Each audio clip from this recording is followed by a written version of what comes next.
we're going to go with it. We're going to get started. So I just want to thank everybody for joining us today with our first ever online Zoom job fair.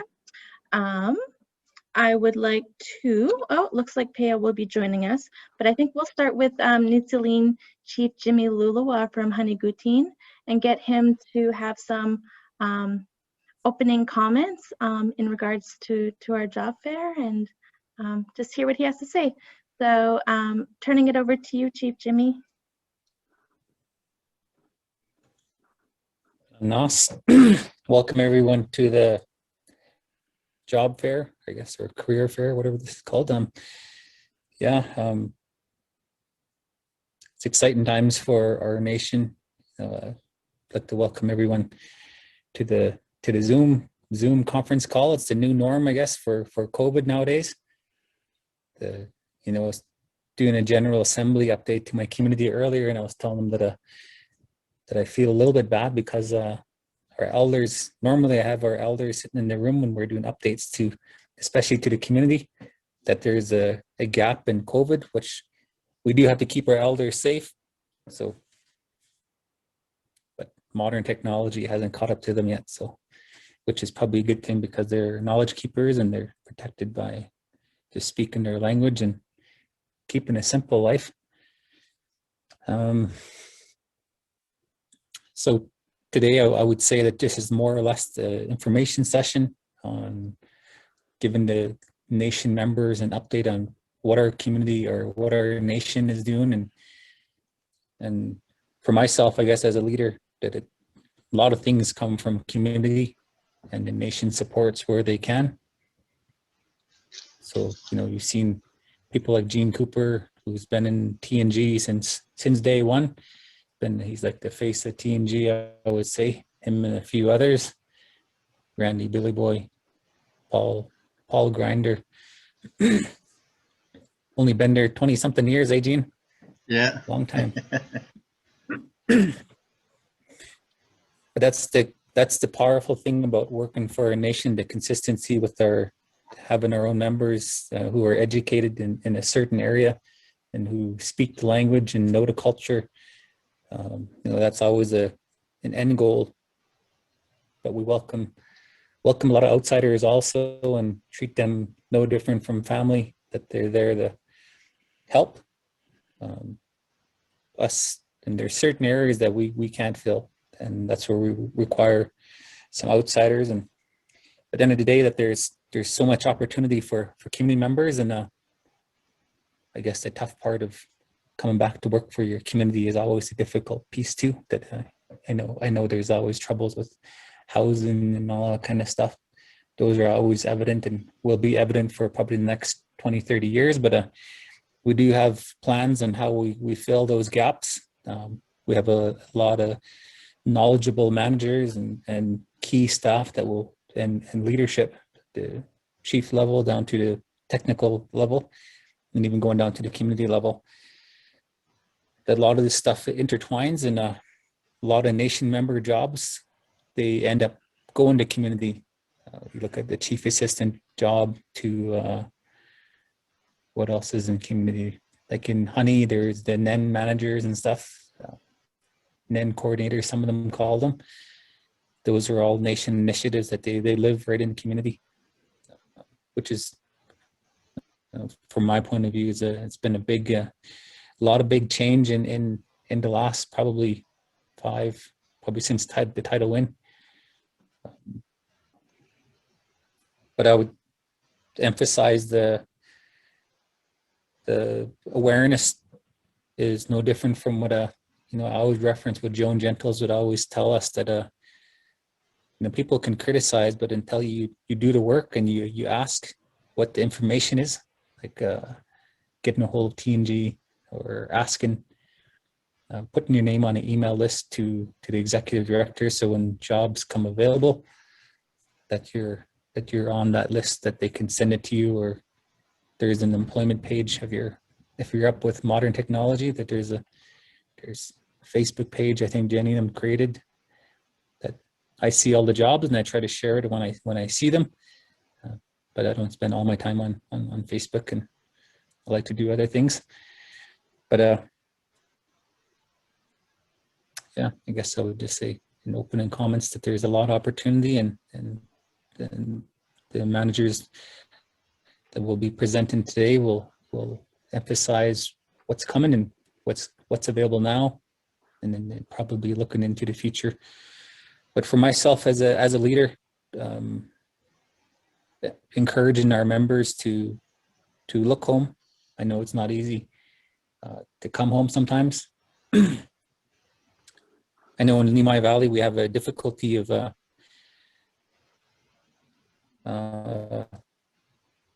trying to figure out how we move out of decolonizing ourselves and being able to pay our own people what they're worth, and being able to revamp our policies so we acknowledge things that are important now. You know, I think lately that T&G has been doing some great work on.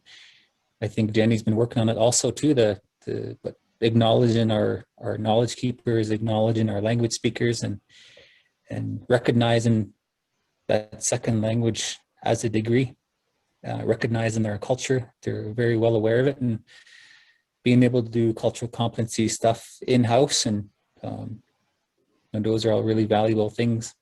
And then putting it into our policy, which allows us to move more, I wouldn't say faster, but in a way it's innovative, and we have to start moving out of what does DIA want? I guess back in the day they call it DIA, I guess, but it's had many different names, ISK, CERNA, all these different random, but at the end of the day, it's a government colonial way of thinking, and trying to figure out how we move out of that and build up our nation how we want to build it. Because right now we're in an interesting time of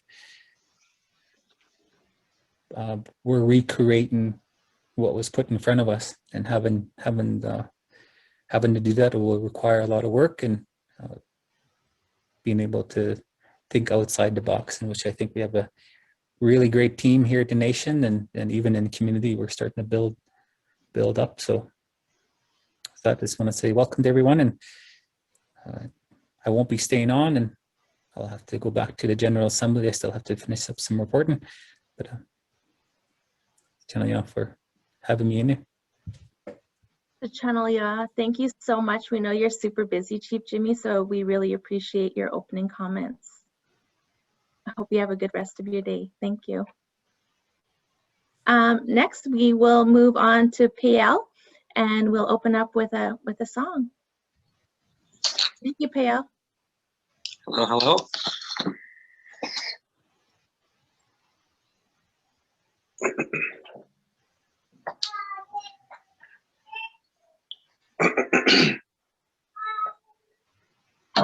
Hey, oh, oh,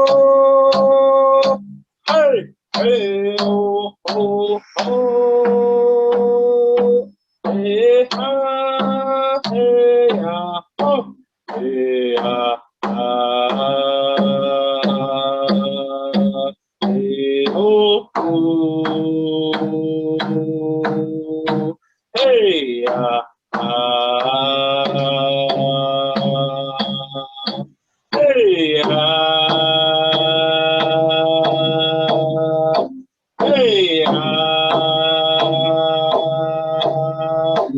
oh,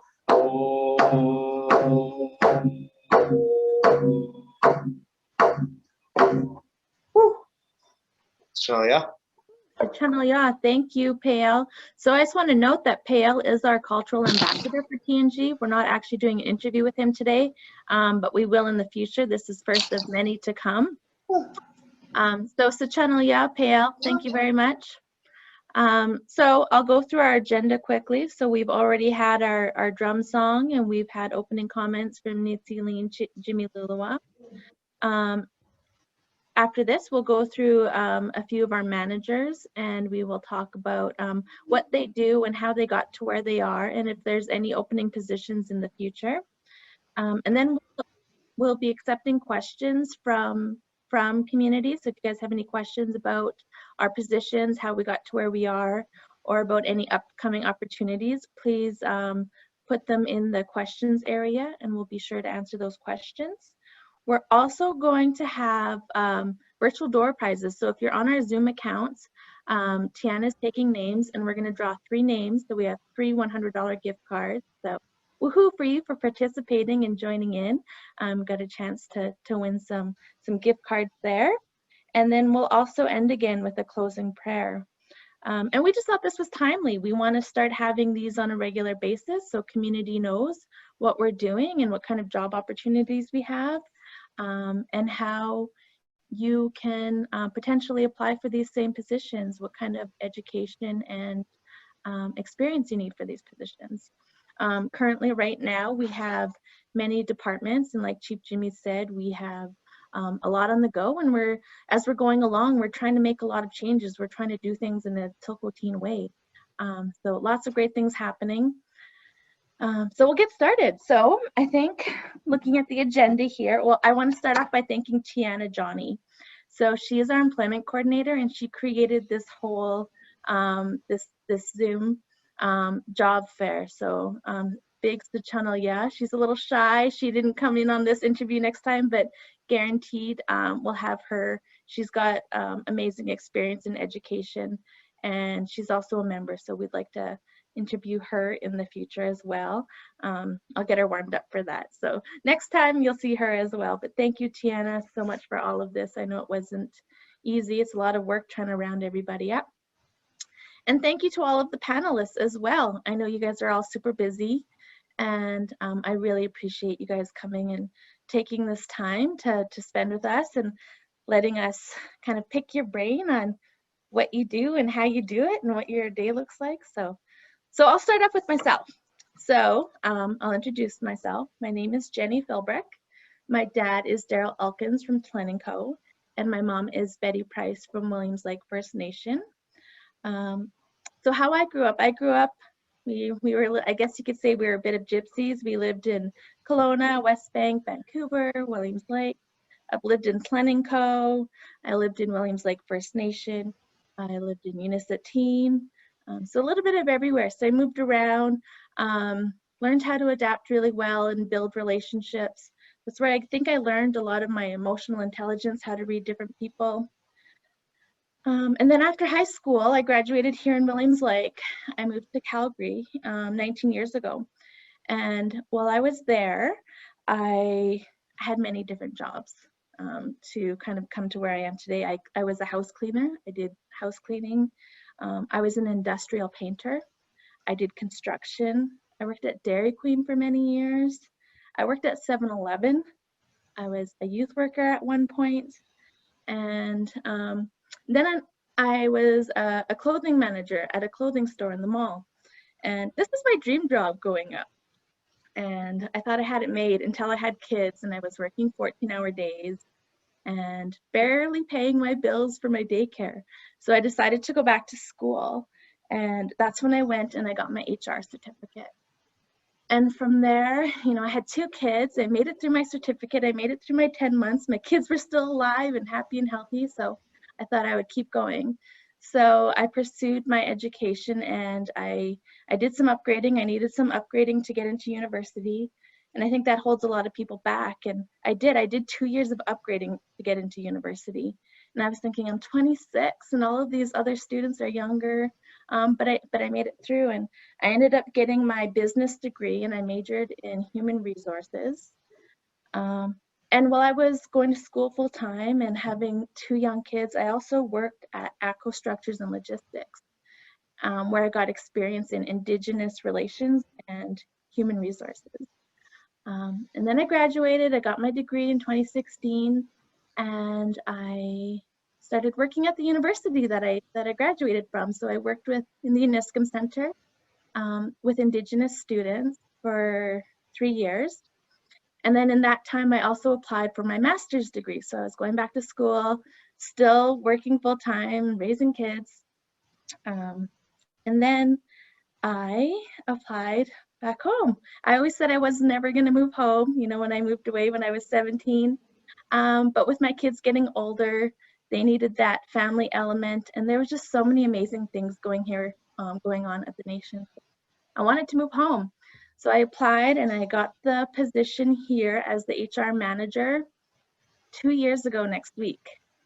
So I'll be here 2 years as of next week. And I also just finished my master's in 2020, December 2020. So that's how I got to where I am today. So lots of, many different jobs. I now have my master's. So I started as the HR manager in March 2019, and by June 2019, I was the interim director.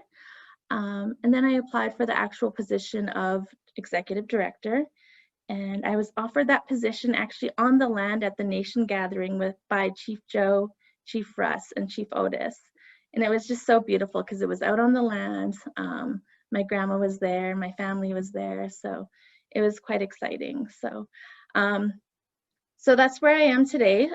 With this position, so definitely I think you need a higher education and a lot of experience. I think you need a lot of emotional intelligence. I would say my main roles for this position is supporting the chiefs in the community. I do a lot of relationship building. I do negotiations.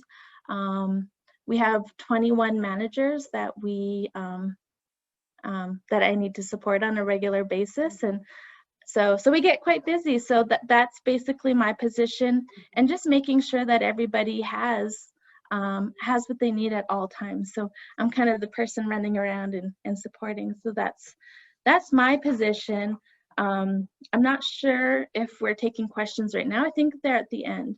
But if you have any questions for me regarding my education, what my day-to-day looks like, or my job experience, please feel free to reach out to me. Oh, maybe I'll just add that my master's is in business with a specialization in Indigenous and business and leadership.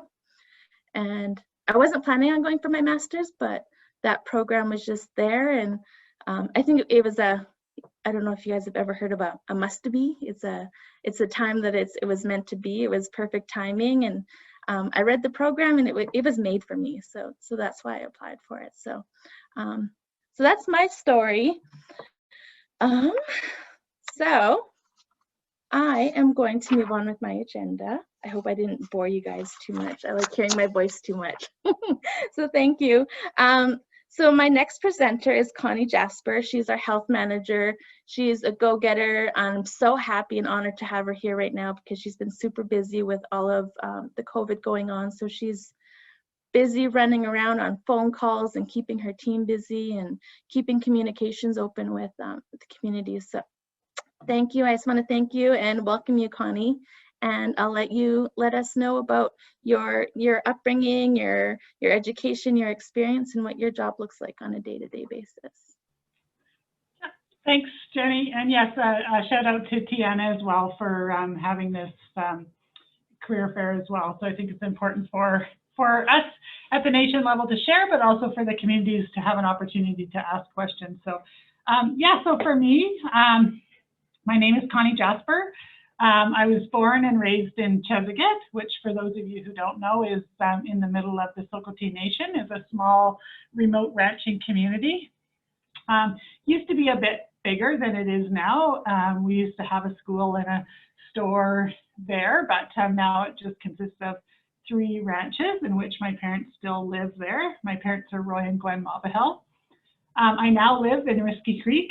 I've been married for 32 years and I have a daughter, Kayla, who works at 3 Corners, and a son, Ryan, and his wife, Rayleigh, along with a brand new grandbaby. They had a baby in January, so I have a granddaughter. So yeah, so growing up in a remote community has lots of advantages and also lots of disadvantages. And for us, because the school was closed by the time it was time for us to go to school, my older sister and I boarded out for school from the time that we were in grade 1 all the way through to grade 12. And for the most part, we stayed never in the dorm that was here in Waynes Lake, but always in the with family or with friends. And so I had made a decision, through that time, although we had no bad experiences boarding out, that when I had children, we would live where they could go on a bus every day and come home every night. So Yeah, so my current role at TNG is the health manager. I started out in 2010 as a hub coordinator for health. I was the only health employee at the nation at that point in time. Health had never been a part of the nation, and also health had never been, the health directors in all the communities have never been brought together to plan jointly. Funding had always just gone to communities, and they worked independently of each other. And so I was fortunate to come in to that role and be able to build it from the ground up. And so starting out in 2010, there was just me. And today we have 14 staff, and both staff and contractors that provide services to all the communities in the nation. And so that's been a huge undertaking, and that's thanks to the partnerships and the work done with Interior Health and First Nations Health Authority. Our office is located, for years was located in the downtown office at TNG, but most recently, a couple of years ago, we moved out to our own small space as TNG was bursting at the seams. And yeah, so what does a day look like for me? The last year, I would say since COVID started, it looks much different because I spend about 90% of my time on Zoom meetings. And it's difficult. It's difficult because there's lots of other jobs that need to be done. So some of the things I'm proud of that we've done within the nation that have been really beneficial for the nation, I think, are the Diabetes Roadshow. So we have a roadshow that goes to communities every year.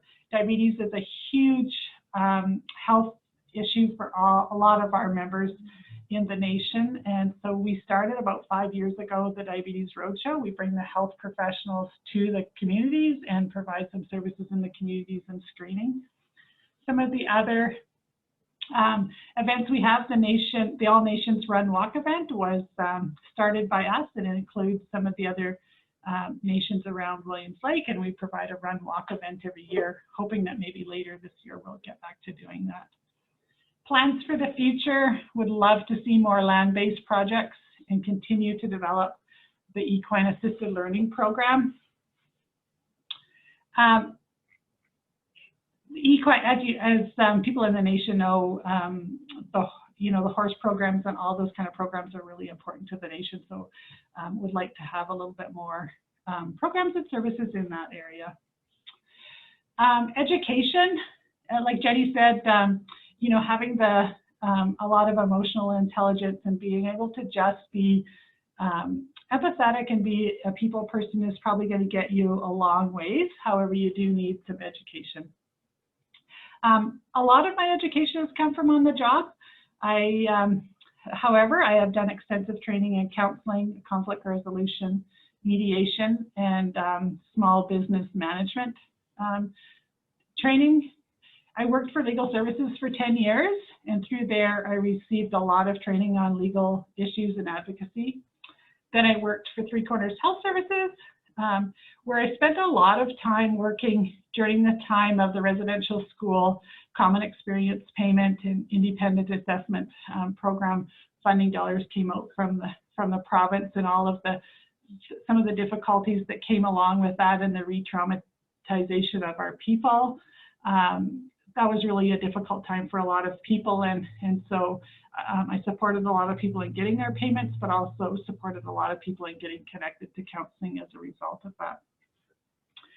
Since coming to TNG, I've been very fortunate to have had extensive management training, budget and proposal writing training, all provided to me by First Nations Health Authority. So coming to work, my experience at TNG has been incredible. When I started, we only had about 22 employees working for TNG. We were a small group that became very much like a family. There are many long-term employees, of which you'll hear from over the next little while, one of them today, but we've got a number of them that have been here forever.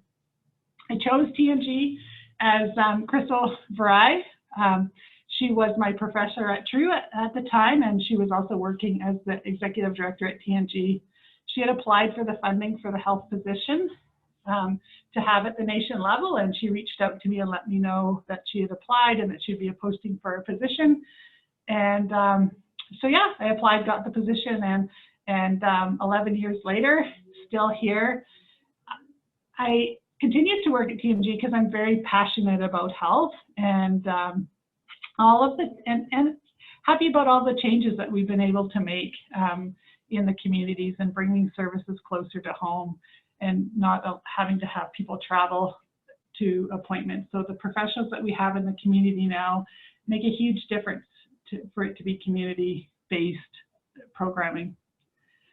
The health field has a lot of jobs available in it, not necessarily, you know, just at our office. All the communities are always looking for health workers, from receptionists to home care assistants to nurses to CHRs. There's all kinds of positions available in the community, and health's going to be around for a long time. Healthcare needs are going to be around for a long time. So if you're looking for a job in health and you have any interest in what might be available, feel free to reach out to me. And you know, we've had at TNG, we've had some of our employees go on to be chiefs because of their experience at TNG. And so, you know, their Chief Joe was the ED here before he became Chief of Clan & Co. And many other of the chiefs have worked here. Most recently, Chief Jimmy and Chief Lennon were both employees at TNG at the time of becoming chief. So I think that we do a great job of mentoring people and encouraging them to move on. So I'll stop there, but happy always to answer questions or give direction on what kind of jobs in health are available. So Channel, yeah, thank you, Connie. Next, we'll move to Jean Cooper. Jean has been with TNG for over 30 years, so he has a lot of experience. So Jean, do you want to, sorry, my Bixby is is coming on right now. So Jean, do you want to turn your mic on, and I will ask you a few questions if you don't mind? Perfect. So Jean, can you first introduce yourself? Hi, my name is Jean Cooper. I'm from Honey, and I work as a forestry liaison worker for TNG. Perfect, thank you. Did you always want to be a forestry liaison worker? What was your dream job growing up? I didn't know that I'd be a forestry liaison worker, my work being forestry. But it was just through experiences at home, the work that I did, that eventually led to wanting to do the forestry liaison position. So once the position came up, I applied for it and was successful, and pretty happy being here. Nice. And am I correct? Have you been here? Is it 30 years? Yeah, it's been about 27 or so. 27 years. Perfect. And can you tell me about your education and your experience before starting here at TNG? Okay. I've only graduated grade 12, grade 12 with honors in school. So previously I was out in Honey. Some of the work background experience that I got were working as a counselor for Honey for 6 consecutive years. So they kind of gave me a little bit of a political background to what the nation is actually doing. I also did other work at the community level, recreation coordinator. I did carpentry, plumbing. I also did 10 years of silviculture contracting, so learning how to take care of people and get ahead of contracts and making sure people are working.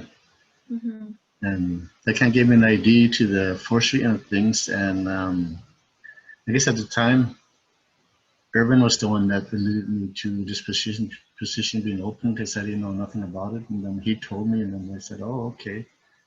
And so I thought, well, you know, I got the political experience, I got some of the forestry experience, and, you know, I like to learn. So I felt that TNG would be a good place to try and learn more.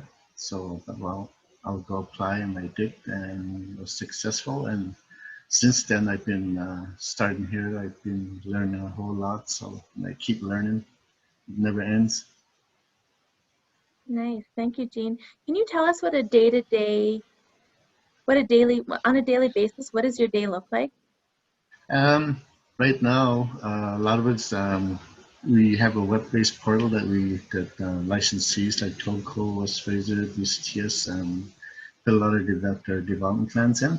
Mm-hmm. And my job would be to extract that and also have a review. We did a traditional use study back in '97 that was completed, and that's used as part of the overlay and also the archaeology overlay that we have.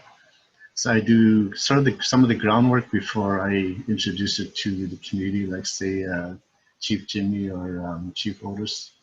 I do a lot of those groundwork and kind of make a little, kind of suggest some recommendations and show to them and see if I miss any information. Mm-hmm. And if I do, they give it to me, then I'll add it in, and then I'll put it back in the portal, and just kind of recycle back and forth until it's completed. Mm-hmm. Also, with my work, one of the things that I guess that I'm doing also is I train the natural resource workers. I'm told to train them as natural resource workers, but for somehow they end up becoming chiefs. So I got to figure out what's going on with my training program. It's too good, Jean. Yeah, just had Leslie I trained, and he ended up becoming chief. Leslie Stump, Yeah. Horn Hood. And then just lately, Lennon becomes chief. So now I'm training Ruthie, so we'll see what happens. Maybe she'll end up being chief as well. Yeah. Perfect. Can you tell us some of the training that you've done after the fact here at TNG that you've done, Jean? I've done a little bit of training here and there. A lot of my work requires me to be out in the field. So I want to be aware of what's out there when I'm out in the field. So I did some bear aware courses. I also did some wilderness courses and also the wild safe BC courses. So that kind of gives me an idea of the wildlife and how to, I guess, what to expect when you're out there. Mm-hmm. And also previously, the latest one I've done is the drone training. And a lot of times your field work is pretty time consuming. Mm-hmm. If you got to drive in, you got to walk around. So with the drone, it really saves a lot of time. Like you get up in the air and view a lot of the areas within a few minutes, as opposed to doing 3-4 hour walks. Mm-hmm. Perfect. And you've stayed at TNG for 27 years. Can you tell us why you like working here, why you've chosen to stay, what you love about TNG? Well, one of the things about TNG I found it's sort of a family atmosphere, and also get a lot of support from the leadership, the chiefs that sit at the table, they give support. Get a lot of support from the head managers like the executive director and all other management.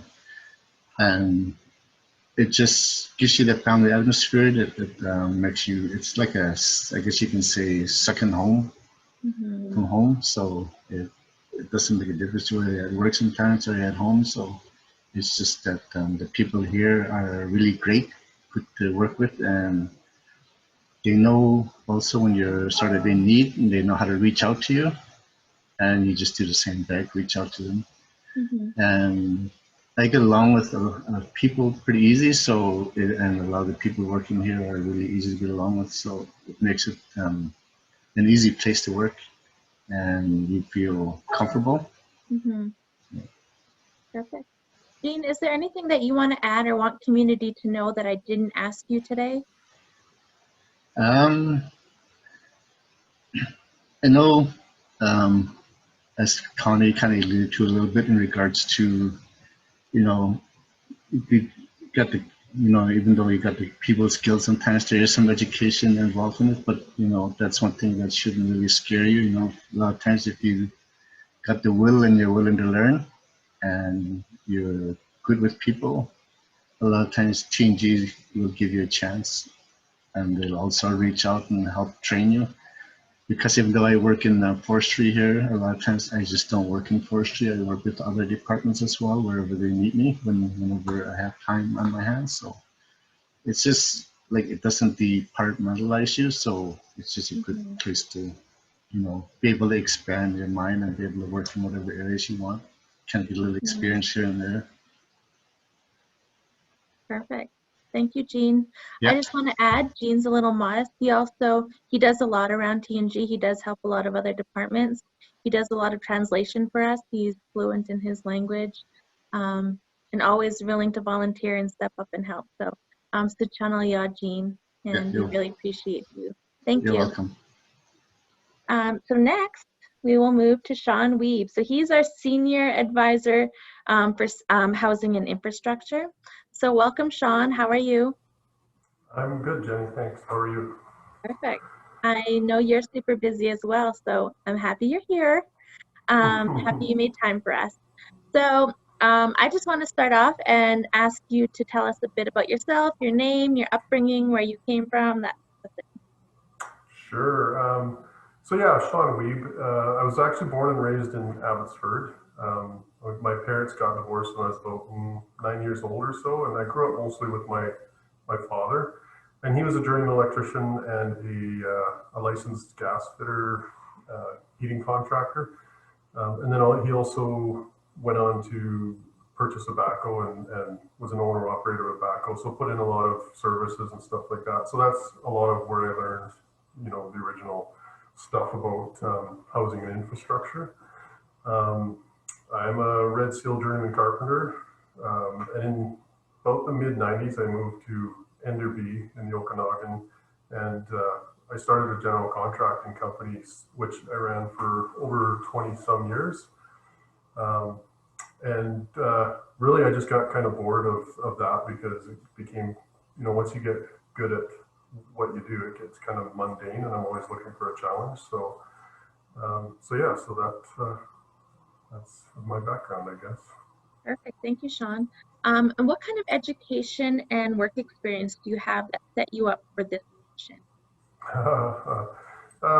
Education, not a lot. I finished grade 12 and I wanted to go, all my friends were going to university. It was kind of that time where there was a big push for people to go to university, and my dad basically said, no, you're not going to university until you get a trade. So I worked through, I did some welding, I did machinist work and stuff like that. And I found myself looking out the garage door of the shop thinking, I need to be outside. I can't be working inside all the time. So, and the funny thing is I never took construction classes in school because that was the one thing I didn't want to do when I grew up. And I ended up getting a job working, building townhouses and stuff. And it didn't take me long, and I was running crews doing that. And it just came natural because I was always doing that stuff growing up. So yeah, then I got my Red Seal fairly quickly after that, and went on, I ran projects for the companies I worked for there, and then ended up running my own company and stuff. So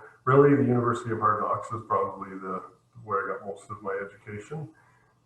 I did, after I shut down my construction company, I did work for Splats in Enderby, and there I started as the housing director, but then it didn't take long and I took over operations, maintenance, capital projects, and their lands department. So there was a lot of stuff happening there. We did a 35,000 square foot community building, the round one that's looks like a pit house, and then also rebuilt their store and gas station that burned down. So and then while I was there, they asked me to take the what's it called, the Reserve Land Management course, so learn more about managing lands on reserve and the rules and stuff that ISC puts in place, and had managing, looking after how to do designations and leases and things like that. So that was another piece of education, which proved very valuable. Not just the education about how things are done, but they did a lot of cultural work and stuff for me, which, well, not just for me, but for the class, but for me, it turned out very valuable to learn that culture piece. I use that every day. Yeah, I think that's basically it right now. I've joined Officials Association of British Columbia, and I'm working through taking the test to be a certified building inspector so that I can train members to do, hopefully one day we can have our own inspection service for our homes that we build and stuff. And also I've enrolled in a zero energy building course, which is all about the new rules and regulations coming into effect for the BC Building Code. And it's interesting at how much of a science and how technical home construction is becoming in order to make them last and you know, way better than they were back in the 70s, 80s, and 90s. Perfect, thank you. Can you tell us about your experience here at TNG and why you choose to stay? It's been a great experience. You know, I was a little hesitant. It was tough when you're a self-employed person most of your adult life, and then you go to work for somebody by the hour, and it's tough. But TNG has been great, like Jean said and Connie said. It's like a family. Everybody treats you really good. We're not stuck in silos and where that's not my job kind of thing. If you need help from anybody or people here, if projects you're working on where they think they can lend a hand or their expertise can help you out, it's you know, they're always reaching out. You know, one example is the mapping project we're doing. Terry Ann's been a lot of great help with that, and you know, GIS and housing and infrastructure working together to provide some quality data and information for communities. Perfect. Sean, do you have any upcoming job availabilities or any openings right now that you can tell the communities about? Yeah, we've been going since I've sort of started this department. I guess it's been steady growth to build out the capacity to do what needs to get done for communities. We're just right now putting in place a couple of construction superintendents, and then once they're in place, they're going to help with hiring of people on the ground to help do the work that needs to get done. So anybody that's interested in trades, construction, labor, anything like that in their communities. And we right now currently have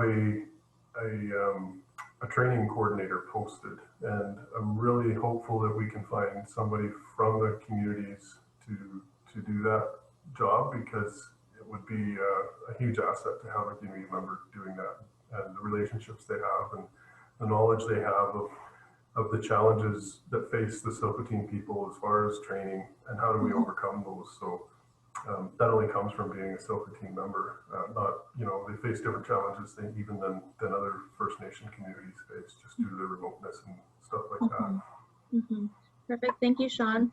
I think that wraps up all my questions. Is there anything that you think I missed that you want the nation to know?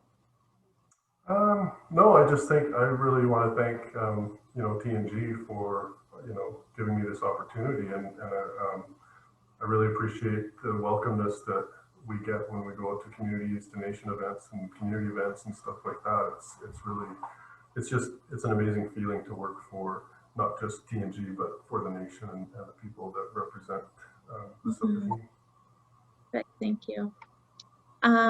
So I just want to reiterate, as you've heard, not everyone has a full education, and not all of us have all of the things listed on a job application when you see a posting.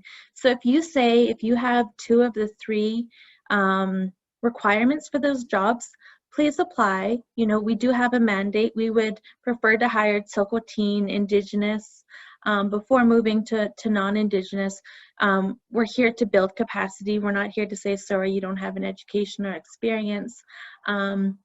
And our next presenter is Terry Ann Elkins, and she came in, graduated high school. She was, I'll let her tell her story, but I'll get her on. So Terry Ann, do you want to join us, please?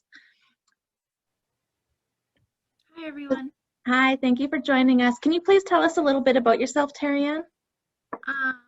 So for those of you who don't know me, I'm Terry Ann Elkins. I am from Unisighteen and Cleddenco. I am currently registered with Unisighteen.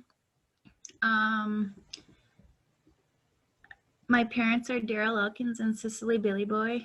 I was born and raised in Williams Lake. My grandparents are Mary and Ronald Sutherland.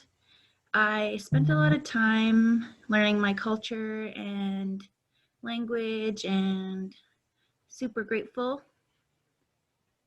Perfect, thank you.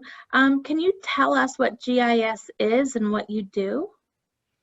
So Geographic Information System is computer programming that ties information and spatial representation of place, or giving location to information, placing facts about a place on Earth, allowing us to visualize that information spatially or in the context of other things around it. Representing information in this way allows us to identify patterns, proximity, and relationships to assist in decision making. Mm-hmm. So I also manage data and do a lot of mapping. I complete surveys for wildlife or and a bunch of other things. Perfect, thank you. Can you tell us how you got into this position? Did you always dream of being a GIS technician, or how did you get into this role? And what type of education did you need? So honestly, I had no idea what GIS was until I joined TNG. So when I first started, I was in reception and I was in the position for about a year, and I learned a lot. I learned faces, I learned how to use a scanner and a printer, and just all the basics of how to work in an office. So that was a great experience. And one day, Sarah came up to me and she's like, "Do you want to help in GIS?" And I was like, "Yeah, like why not?" So I became the GIS apprentice. So I am not a certified GIS technician, but I do have, I took an 8-week course with NVIT and First Nations Technology Council. So it was an 8-week course and I passed it through the pandemic, and I am super happy that I was able to finish that. Nice, thank you. Can you tell us about your experience here at TNG and why you choose to stay? My experience. I really like it. I learn a lot every day. I'm learning something new. TNG is like a family. Everyone is very welcoming. They're helping. Yeah. Perfect.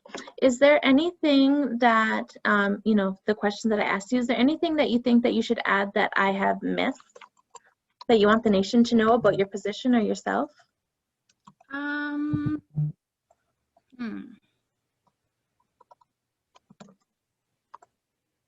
Not that I can think of. I'm a bit nervous. That's okay. So I just think that you're the perfect example of letting people know to apply for positions. We're always looking, you know, for entry-level positions, kind of seeing what their interest is and where we can build their capacity. So thank you so much, Terry Ann. And it's just exciting knowing that you started as a receptionist and now you have a career in GIS. We do that in many positions. We have a referral worker right now, Ruthie Jackson, who was a receptionist at one point. We have, you know, we have many different positions that started off in reception, and we kind of got a feel for what they do and what they like, and we've really promoted that. So thank you, Terry Ann, and you did really well, even though you were nervous. So thank you. Next, I want to bring Luke Dockstetter on, just knowing with timing, I don't want to keep you guys too long, but Luke has a bunch of positions that are going to be opening up. So keep an eye out on the website, but so Luke is our stewardship. So Luke, I'll let you introduce yourself, and then maybe you can get into a little of the different positions that we're going to be posting here soon. Sure, awesome.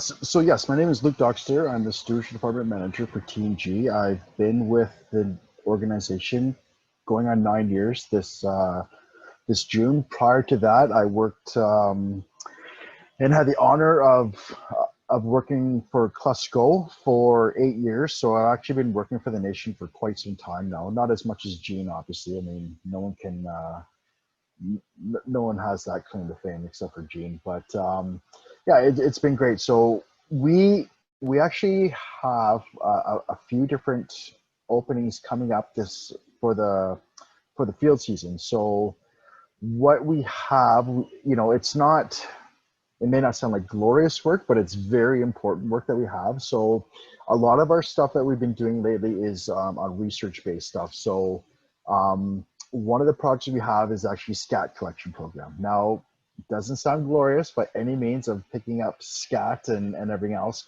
but I can't stress enough of how important this project is. So what we do is within the program, we have set routes that we do, and so you're driving in a UTV, you have another crew member, and you're on these set routes kind of thing. You're picking up predator scat, such as bear scat, wolf scat, et cetera, et cetera. And we do this on a certain time of year because we want to see from springtime until summertime of what these predators are eating. If it's moose, if it's cattle, if it's deer, whatever. So all that information we get, it gets analyzed, and we are able to get a breakdown of exactly what these predators are eating and the timing of it, because that's what's important, is the timing of when the predators are actually focusing in on the ungulates that the nation depends on for food security. So if we can determine,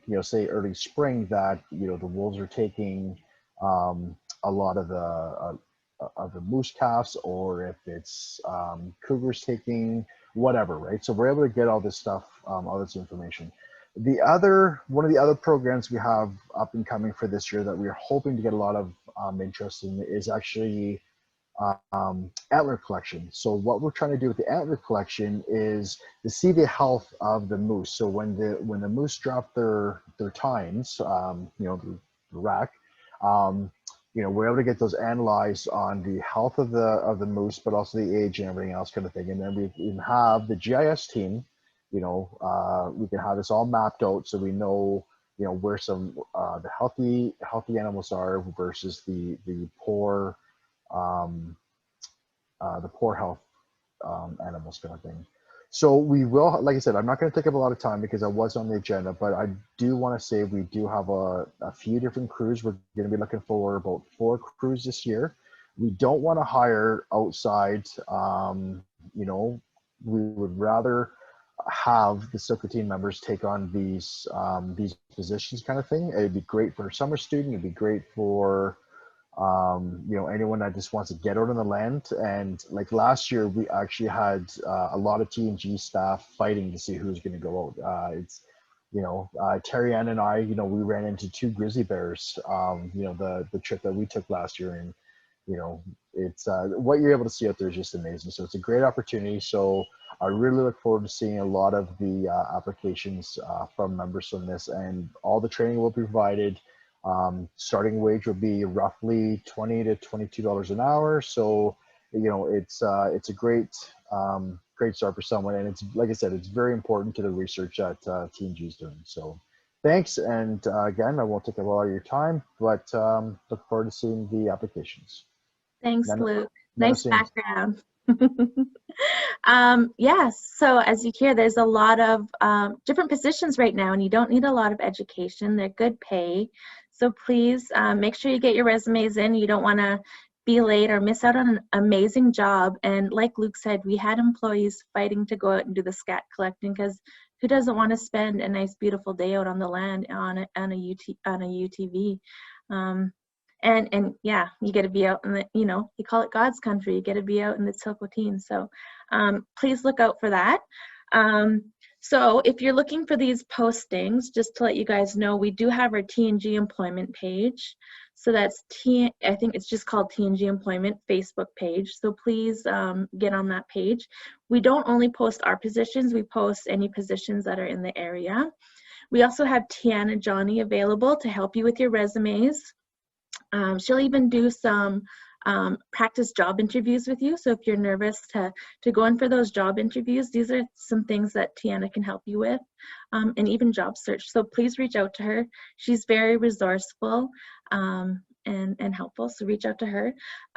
We have our communications as well. So JC Warren, she will also be sure to have any job postings we have on the website. So keep an eye out for that. And just regular communication for TNG altogether. If you look on our Facebook page or our website, we have our monthly newsletters, so you can keep up to date on what TNG is doing.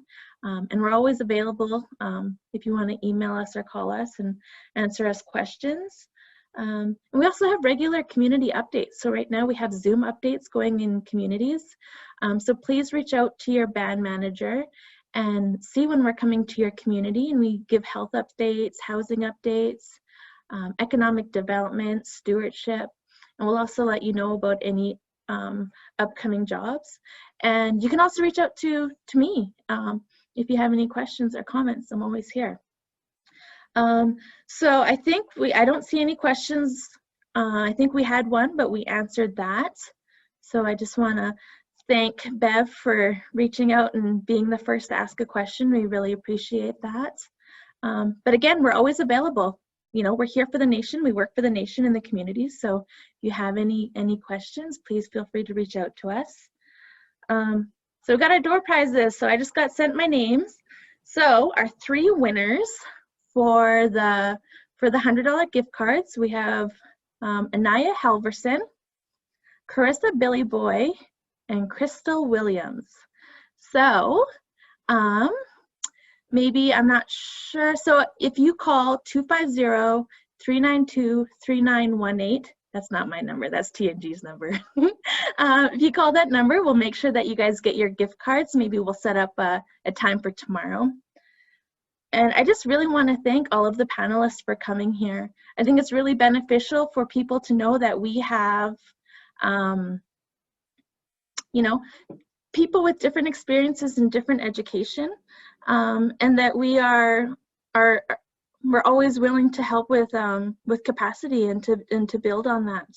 And just knowing that we'll have more of these in the future. You know, we'll bring in economic development, our Danzan Corporation, we'll bring in Ron, we'll bring in our communications team. We'll have Payal speak about his education and his experience as a cultural ambassador.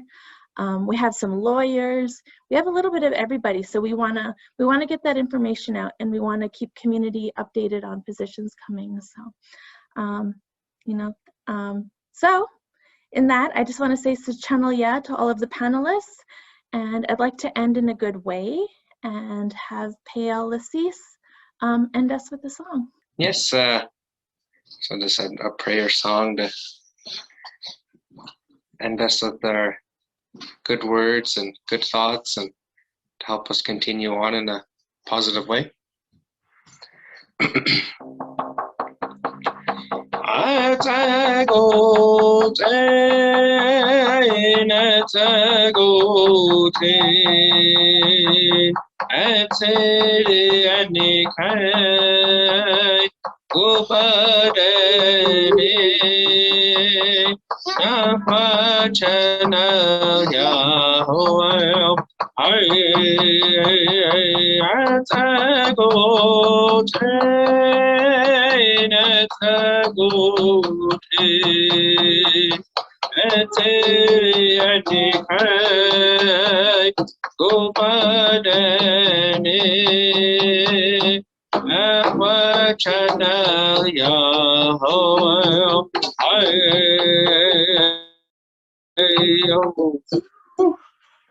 Australia. Yeah, thank you. We could hear your little apprentice daughter in the background, and makes my heart happy. We'll say hi.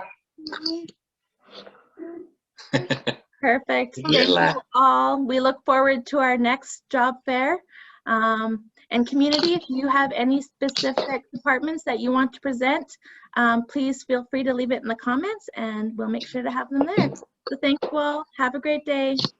Bye now. Bye.